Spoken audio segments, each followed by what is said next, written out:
ఆంధ్ర తెలంగాణలో తక్కువ ఫీజులతో high quality results ఇస్తున్న ఏకైక సంస్థ తిరుమల్ ఐఏఎస్ ఇన్స్టిట్యూట్. వయసుతో సంబంధం లేకుండా గుండెపోటు మరణాలు సంభవిస్తున్నాయి. పెద్దవరే కాదు, చిన్నారులు, యువత కూడా హార్ట్ అటాక్స్ తో కుప్పకూలి నిమిషాల్లో ప్రాణాలు కోల్పోతున్నారు. తాజాగా గుండెపోటు మరో విద్యార్థి ప్రాణం తీసింది.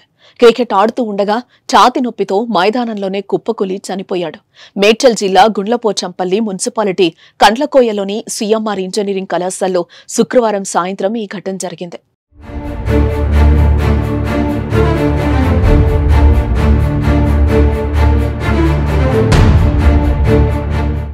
ఖమ్మం జిల్లాకు చెందిన వినయ్ సిఎంఆర్ కళాశాలలో బీటెక్ ఫైనల్ ఇయర్ చదువుతున్నాడు. స్నేహితులతో కాలేజ్ గ్రౌండ్ లో క్రికెట్ ఆడుతున్నాడు. ఆటలో భాగంగా ఫీల్డింగ్ చేస్తున్న వినయ్ ఒక్కసారిగా అస్వస్థతకు లోనయ్యాడు. కేవలం కొన్ని సెకండ్లలోనే అతడి ఆరోగ్యంలో మార్పు కనిపించింది. అప్పటి వరకు బాగానే ఉన్న వినయ్ ఒక్కసారిగా ఛాతిపై చేయి పెట్టి స్నేహితులకు ఏదో చెప్పబోతుండగానే కింద పడిపోయాడు. వెంటనే స్నేహితులు సమీపంలోని ఆసుపత్రికి తరలించగా అప్పటికే వినయ్ చనిపోవడం విషాదాన్ని నింపింది. వినయ్ అకస్మాత్తుగా కింద పడటం అక్కడే ఉన్న సీసీ కెమెరాలో రికార్డ్ అయింది. దీంతో ఆ వీడియోలు సోషల్ మీడియాలో వైరల్ అవుతున్నాయి. వినయ్ పై కుటుంబ సభ్యులు ఎన్నో ఆశలు పెట్టుకున్నారు. ఇంజనీరింగ్ పూర్తి చేసి ఉద్యోగం సంపాదించి తమనెంతో బాగా చూసుకుంటాడని భావించారు. కానీ చదువుకున్న కాలేజ్లోనే హఠాన్ మరణం పొందడంతో వారు జీర్ణించుకోలేకపోతున్నారు. అటు స్నేహితులది అదే పరిస్థితి.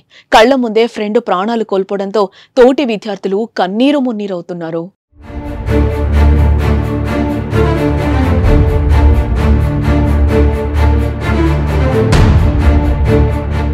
ఇలా ఎన్నో కుటుంబాల్లో గుండెపోటు మరణాలు తీవ్ర శోకాన్ని మిగులుస్తున్నాయి. ఎటువంటి అనారోగ్యం లేకపోయినా చిట్టి గుండె చిటికలో ఆగిపోయి కన్నీరు పెట్టిస్తోంది. ఇటీవల కాలంలో ఆటలో ఆయువు ఆగిపోవడం ఎక్కువగా చూస్తున్నాం. షటిల్, క్రికెట్ ఆటలాడుతూ చనిపోతున్నారు. అదేవిధంగా డాన్స్ చేస్తూ ఊపిరొదిలేస్తున్నారు. జిమ్లో ఎక్సర్సైజెస్ చేస్తూ గుండెపోటుతో మరణించారు. ఎంత ఆరోగ్యంగా ఉన్నా హార్ట్ స్ట్రోక్ ప్రాణాలు కలవరపరిచే విషయం.